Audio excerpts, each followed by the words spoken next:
This large metal chicken coop is the chicken coop of your dreams. This thick wire mesh is super awesome from keeping stuff out that you want to keep out and in what you want to keep in.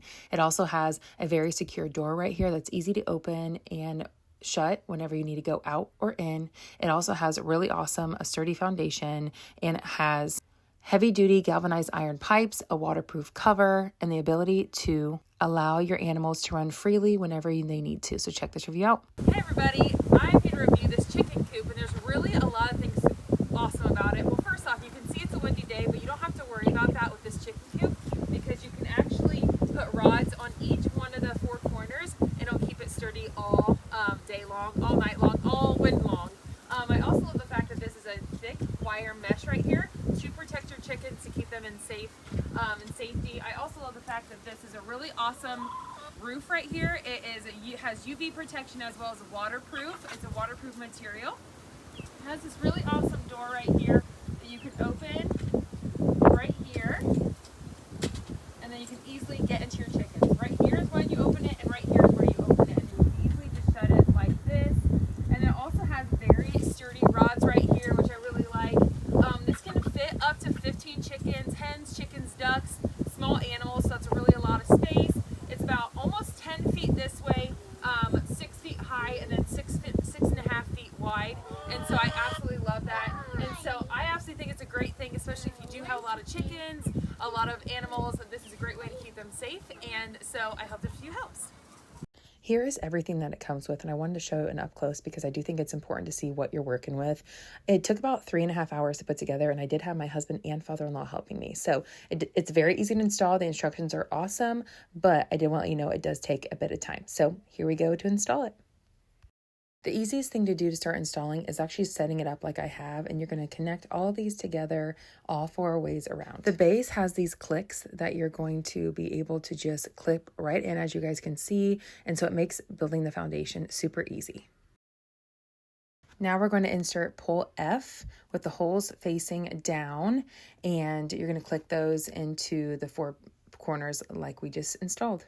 Now to build the corners, we're actually going to use poles E. There's 2 poles on each side, and we're going to insert double C screws with double D nuts on each side. So each pole has 2 of them on top and bottom. We used a power drill to make sure that these were super tight because we want our foundation to stay strong, and this was the easiest way to make sure it did that. The middle piece right there is part J, and you're going to add both poles M to each side. Now we're going to add part K to that each end of the side, and that's going to be able to finish it. Now it's time to take that part K and snap it into pole F, and there you go. Here's just an update of what it should look like now, and it looks awesome. Now it's time to insert pole D into the 3 spots. Now it's time to install pole N, and as you can see, it has those hinges which differentiates it from the other pole, and you're going to use the double A screw in the front and then the double B nut in the back, and that's how you're going to attach it. How you're going to attach it on top. So there's 2 nuts that need to go in here. There's 2 holes, and so the top hole actually goes through the bar and will go in the back, and then you'll be using the nut to attach it there. And then there's also another screw that goes on the second hole on the bottom, and that's how it's going to attach to the pole N, and you will attach it again by putting the double A screw in the front and then the double B nut in the back. All right, you'll be doing the same procedure for this pole N1. It does not have the hinges like the other one, but it does the exact same thing. Has to be attached in the bottom and then has the 2 spots on top. And here is what it should look like. So I wanted to do an up-to-date look of what it should look like to this point, and it looks great. All right, here is pole P. You're going to attach it on N1 and N using double A screws and double B nut on each side. So the easiest way to build the door, honestly, is to lay it out like this. So I put each segment together. So P1, P2, P3, P4 makes the top part, and then R1, R2, R3, R4 makes the bottom, and I put the nuts and bolts beside it, and that's how easy it was. Now it's time to install it, and you're going to go ahead and slide it into N, and there you go. That's the top part. And now we're going to do the same for the bottom. You just slide it right in.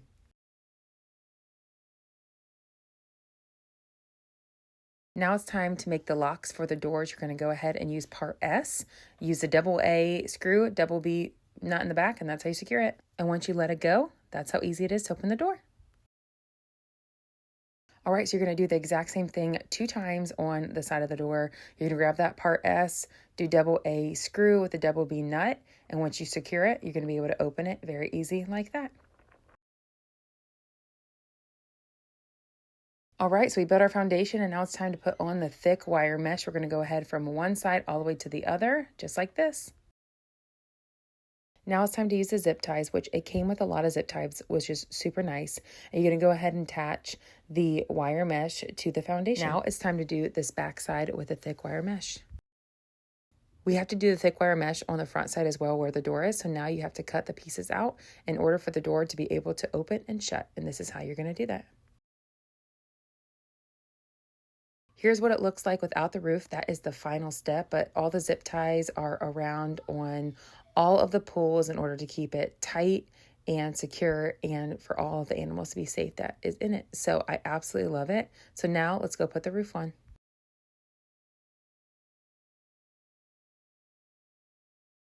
Now it's time to attach the roof. You're going to take these elastic bands, you're going to do a little knot, and it is secure. You're going to do that all the way around. There are 4 spots to put 4 different stakes on each corner to make sure it stays where it's supposed to stay.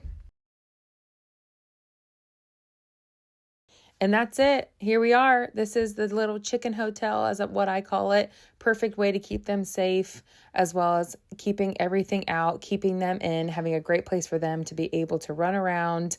And I just think it's awesome. As you can tell, they are really liking it. I feel very confident that they're going to stay secure in here, be safe from any bad weather, and it is not going anywhere, and it's so sturdy. So if you guys are in the market for a really awesome chicken coop that has all those details, I highly recommend, and I hope this review helps.